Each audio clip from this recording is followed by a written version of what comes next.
বিশ্বাস করেন ভাই, আমি অনেকের মতো স্বামী স্ত্রীর সম্পর্ক, শাশুড়ি বৌমার সম্পর্ক, ভাই বউ ননাসের সম্পর্ক, ননদের সম্পর্ক, যত সম্পর্ক আছে সব সম্পর্ক নিয়ে ভিডিও করতে চাই। কিন্তু যখনই আমি ভিডিও দিব তখনই সেই ভিডিওটা বাবা আমার লেগে আমি করতেছি না। 90% লোকের ঘরে কিন্তু এগুলা হয়। কিন্তু যখনই আমি ভিডিওটা ছেড়ব, পাড়া প্রতিবেশী কেউ গো তার বউগুলা কিতা কইতাছে ফেসবুকে, তারপরে আমার বাপের বাড়ি পাড়ার লোক কইব হ্যাঁ জীবনে শান্তি নেই, শ্বশুর বাড়িতে মনে অশান্তি, শ্বশুর বাড়ির লোক কইব আমার নামে এগুলা কইতাছে। বুঝতে পারতেছেন ব্যাপারটা? সব তীরে এসে কাল লাগবো আমার।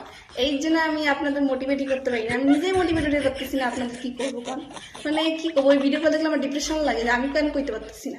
আমি কইলে দোষ তারা কয়, তারা কিন্তু আমাকে দেখি লাইক কমেন্ট করি, কিন্তু আমি যে কমু সে আমি খারাপ, শ্বশুরবাড়ি নিয়ে বদনাম করতেছি, বাপের বাড়ির লোক বই এর জীবনে সুখ শান্তি নাই, শেষ, শ্বশুরবাড়িকে বিয়া করে জীবন নষ্ট হয়ে গেছে। কি করবেন কন?